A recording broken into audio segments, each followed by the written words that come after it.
Sun Wukong terlahir dari amarah dan kehancuran, tetapi bukan Sun Wukong yang mengambil kitab suci ke barat. Desanya dihancurkan oleh kekuatan surgawi yang menganggap manusia biasa tak lebih dari pion kecil dalam permainan besar mereka. Dalam kobaran api dan penderitaan, ia bersumpah akan membalas dendam.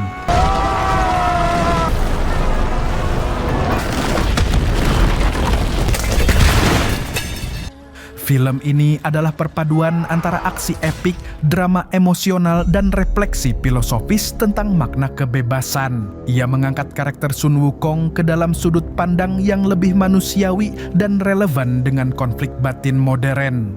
Silahkan subscribe dan like jika Anda menyukainya, dan mari langsung masuk ke alur ceritanya. 花果山的晚霞比仙境还美，对花果山的一切记忆。 Pada zaman dahulu kala, di tempat suci di dalam kerajaan surga terdapat sebuah roda yang dikenal sebagai roda takdir. Roda mistis ini mengendalikan nasib setiap makhluk hidup baik di surga maupun di bumi. Tidak ada yang benar-benar bebas. Setiap perbuatan, setiap kehidupan, bahkan setiap cinta telah dituliskan oleh kekuatan takdir. Namun sosok monster batu raksasa menolak dikendalikan. Di mata kerajaan surga, siapapun yang menentang keinginannya dianggap setan. Kemudian seorang dewi bernama Hao datang dari langit mengusir batu raksasa sehingga tubuhnya hancur berkeping-keping menjadi beberapa gunung, termasuk Gunung Huaguo yang kemudian memberikan kehidupan bagi para monyet. Sayangnya, kehidupan itu tidak bertahan lama karena Dewi Hao memberikan serangkaian bencana yang membuat Gunung Huaguo hancur. Para monyet pun marah dan mereka bersumpah akan membalas dendam kepada surga. 天庭权威，未见实行踪迹，禀告上苍。 300 tahun kemudian, setelah hancurnya Gunung Huaguo, Sun Wukong mendatangi surga pengendali takdir untuk membalas dendam. Kebetulan pada saat itu para dewa sedang mengadakan akademi surgawi dengan tujuan menemukan individu yang layak untuk menjadi makhluk abadi. Di antara para kandidat ada putri Dewi Hua yang bernama Azie yang tampak tidak tertarik dan acuh tak acuh tentang proses seleksi. Saat upacara akademi akan segera dimulai, Wukong menyelinap ke kerajaan surgawi dan mencuri buah persik dan makanan lezat lainnya. Pada saat itu, Azie menjadi curiga dengan tindakannya dan diam-diam mengikutinya. Sementara itu, Juling yang merupakan seorang perwira militer berpangkat tinggi di kerajaan surgawi bersikap sombong sengaja membuat ribut dengan pelayan surga dan menuduhnya telah memalsukan makanannya. Di saat Juling akan memukul si pelayan, seorang pria bernama Jan Lian yang berpartisipasi dalam akademi surgawi melangkah untuk melindungi pelayan itu. Sampai akhirnya Azie memberikan tendangan kuat ke punggung Jujing yang membuat Juling semakin marah. Ketika seorang peserta akademi dari Gua Batu turun tangan untuk menyerang Azie, tiba-tiba dia dihalangi oleh Sun Wukong. Di tengah kekacauan itu, Wukong menghajar Juling menggunakan jurus monyetnya yang membuat penjaga roda takdir berdatangan untuk melawan Wukong. Wukong pun segera mengeluarkan tongkat saktinya dan memperkenalkan diri sebagai Sun Wukong. Juling yang marah memerintahkan prajuritnya untuk menangkap Wukong, tetapi ia terlalu kuat dan dengan mudah mengalahkannya. Kemudian Azie menegurnya dengan mencengkeram rambutnya karena Wukong telah mengacaukan upacara seleksi dewan baru dengan mencuri buah persik. Segera setelah itu, Dewa Tianfeng yang merupakan asisten terpercaya Dewi Hua tiba untuk menghentikan Wukong. Dalam pertarungan tersebut, Tianfeng melemparkan banyak sekali pisau ke arah Wukong yang merubahnya menjadi pusaran angin.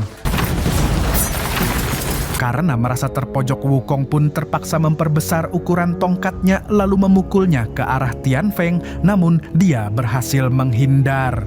Kemudian Wukong melakukan serangan kedua kepada Tianfeng, namun di waktu yang sama Azie muncul untuk menghentikan pertarungan tersebut agar tidak semakin parah. Wukong terkejut ketika Azie menghentikan tongkat besarnya hanya dengan jari. Ternyata Erlang Sheng yang merupakan pengawal setia Azie datang untuk membantunya, yang membuat Wukong gugup karena dia menyadari betapa kuatnya Erlang. Hanya dengan satu pukulan darinya, Wukong pun terpental dan tumbang.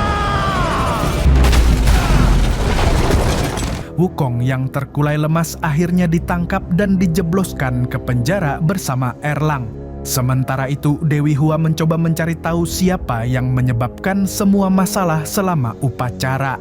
Dia merasa bimbang dan menyesal bahwa Erlang terlibat dalam perkelahian dengan Wukong, tetapi dia juga tidak ingin menghukum putrinya sendiri. Azi yang merasa bersalah dalam insiden itu memohon kepada Dewi Hua untuk membebaskan Erlang, karena menurutnya Erlang hanya mengamankan keadaan. Sementara itu, Tianfeng Tengah memperhatikan batu asteroid yang selalu dia bawa, di mana batu itu merupakan pemberian kekasihnya, yaitu Dewi Yue yang dibuang ke bumi karena melakukan sebuah kesalahan. Di tempat lain, Dewi Hua dan Azi datang ke penjara untuk membebaskan Erlang yang membuat Wukong kesal karena dia merasa diperlakukan tidak adil. Namun suasana hatinya berubah ketika Dewi Hua memberinya mahkota emas yang tidak diketahui oleh Wukong bahwa mahkota itu adalah alat untuk mengendalikannya. Setiap kali Dewi mengucapkan mantra, Wukong merasakan sakit yang luar biasa. Azi yang melihat Wukong menderita merasa kasihan padanya dan memutuskan untuk mengambil alih dan menawarkan untuk menghukum Wukong sendiri sehingga ibunya bisa pergi. Ketika Wukong perlahan mendapatkan kembali kesadarannya, dia mengingat mimpi yang jelas tentang masa lalunya. Dalam mimpinya, seorang lelaki tua menyelamatkannya saat dia masih kera. Lelaki tua ini mengubahnya menjadi manusia dan mengunci sebagian besar kekuatannya. Ini artinya kekuatan yang telah digunakan Wukong selama ini hanyalah sebagian kecil saja. Kemudian Wukong tersadar dan menemukan dirinya telah dirawat oleh Azi. Di saat itulah benih-benih cinta antara mereka mulai tumbuh.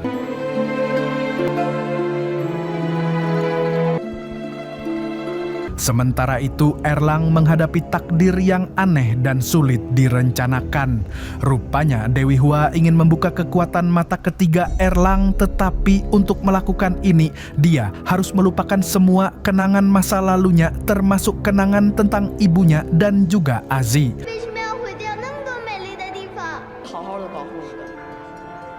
Keesokan harinya, Wukong dan yang lainnya melakukan tur ke kerajaan surgawi. Mereka melewati sebuah jembatan yang memisahkan dunia manusia dan dunia dewa.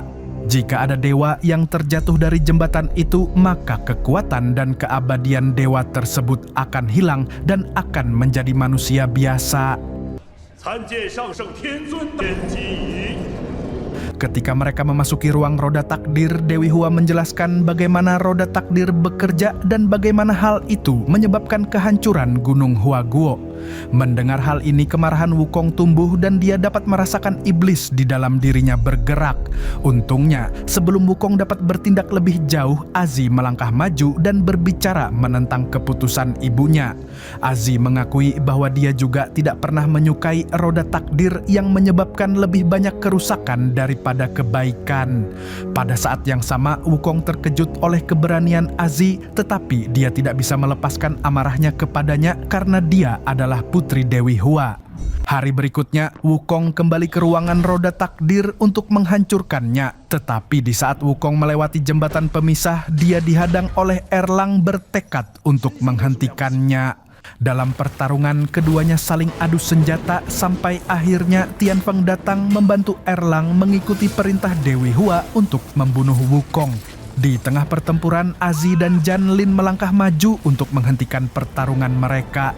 Tetapi Wukong menghancurkan jembatan yang menyebabkan semua orang jatuh ke bumi mendarat di Gunung Huaguo.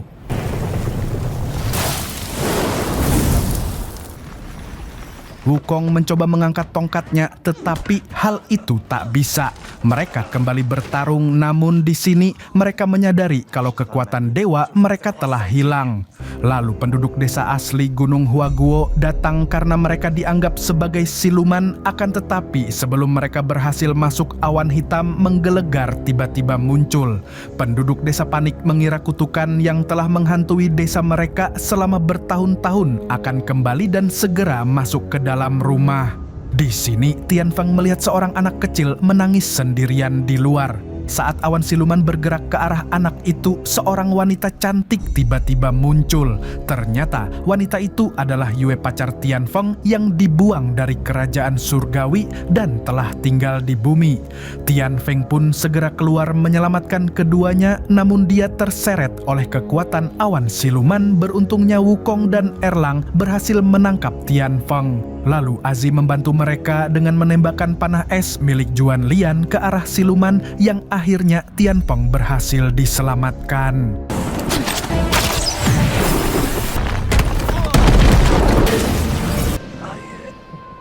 Keesokan harinya Tianfeng dirawat oleh Yue, namun dia tidak mengingat hubungan masa lalu mereka. Tianfeng yang sudah rindu sama Yue langsung memeluknya yang membuat Yue merasa tidak nyaman.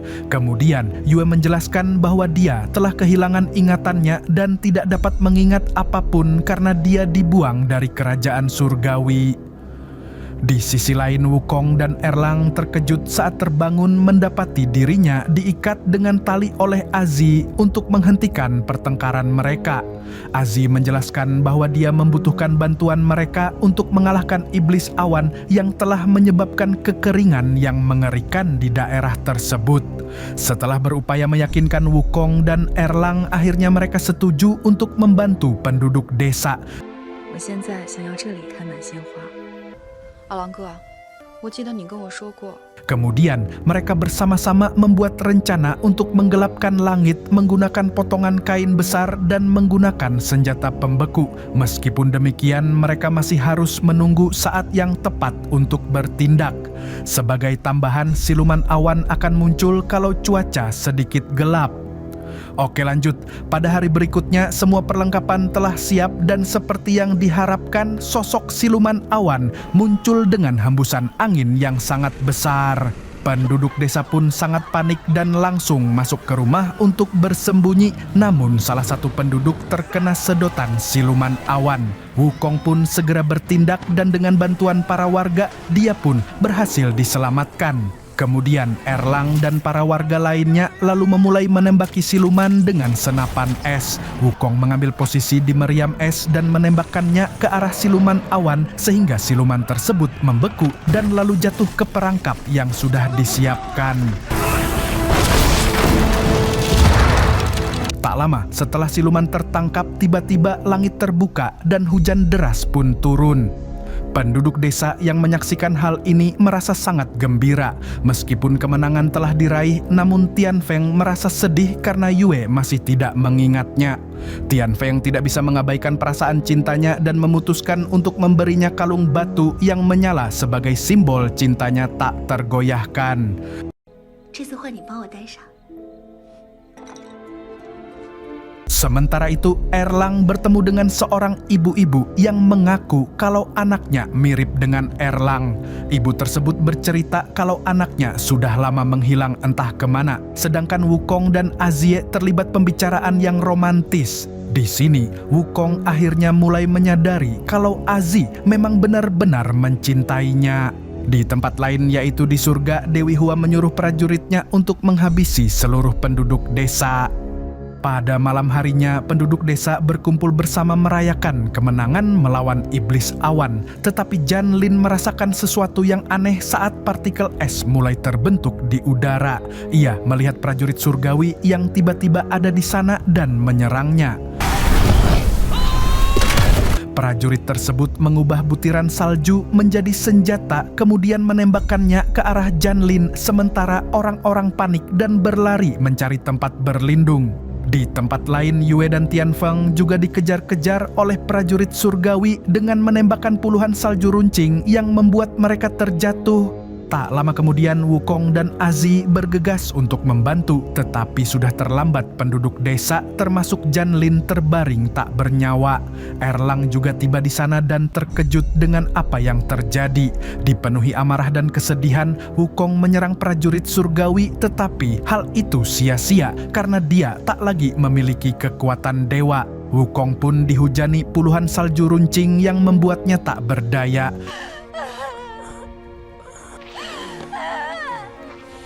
Saat Wukong terbaring sekarat, Dewi Hua turun dari surga dan memberitahu mereka bahwa usaha mereka sia-sia jika dihadapkan pada takdir. Karena roda takdir telah memutuskan sejak lama bahwa orang-orang memang ditakdirkan untuk mati. Kemudian Dewi Hua menghancurkan seluruh desa beserta semua orang yang ada di dalamnya.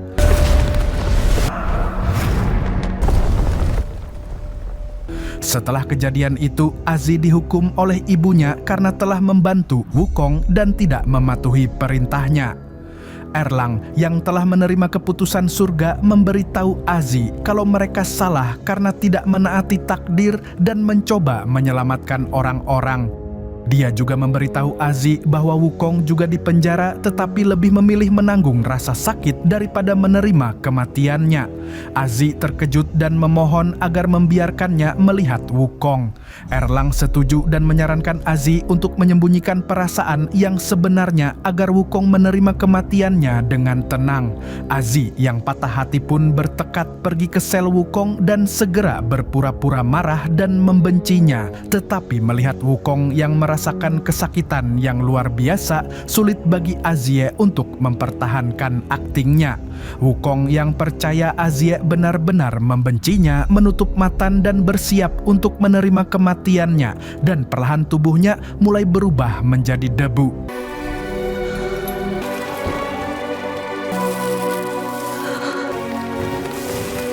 Meskipun Wukong telah pergi, Azi tetap bertekad untuk melanjutkan misinya menghancurkan roda takdir dan melemparkan syal milik Wukong ke arah gunung Huaguo.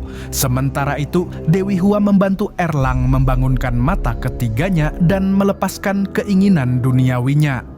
Saat Dewi Hua mengawasi Erlang, pria tua menemukan syal milik Wukong, lalu dia menghidupkan kembali Wukong dan mendesaknya untuk menuntaskan balas dendamnya melawan Dewi Hua. Dia juga menghidupkan Tianfeng untuk membantu Wukong mengalahkan Dewi Hua.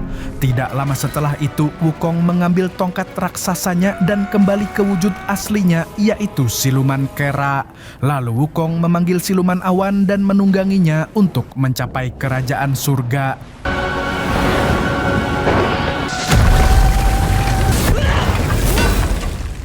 Ketika Wukong tiba di kerajaan surga, langsung melancarkan serangan. Juling yang melihat wujud asli Wukong menjadi ketakutan. Pada saat itu, para prajurit bertopeng berusaha menghentikannya, tetapi mereka tidak sebanding dengan kekuatan barunya. Saat ia bertarung, Wukong tidak bisa berhenti memikirkan penduduk desa yang telah meninggal karena kekuatan surgawi. Ini memicu kemarahannya dan memperkuat tekadnya untuk menjatuhkan Dewi Hua dan mengakhiri kekuasaannya. Saat pertempuran berkecamuk, Tianfeng datang membantu mengalahkan para penjaga. Di ruangan lain, Dewi Hua bangga melihat Erlang yang masih dalam proses pembukaan mata ketiganya.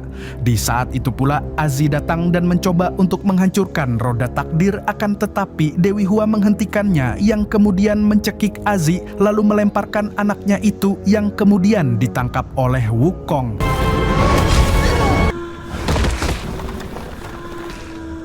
Tianfeng yang marah terhadap takdir surga menyerang Dewi Hua menggunakan pisau terbangnya, namun Dewi Hua membentengi tubuhnya dengan roda takdir yang membuat belati Tianfeng terlempar kembali ke tubuhnya dan terbunuh untuk kedua kalinya.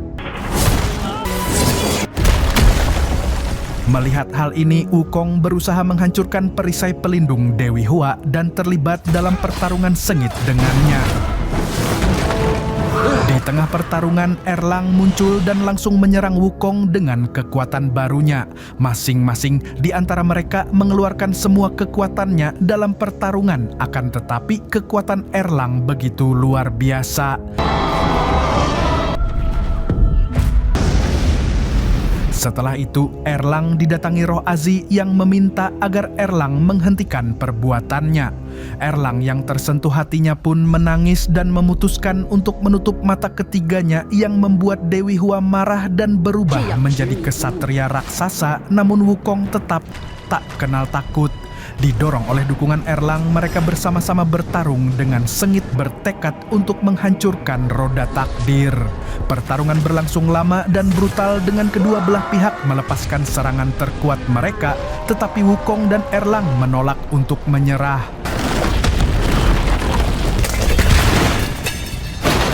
Setelah mereka berhasil mengalahkan Dewi Hua dan menghancurkan roda takdir, Wukong dan Erlang berpisah. Tetapi sebelum pergi, Erlang memperingatkan Wukong bahwa dia akan tetap diburu suatu hari nanti.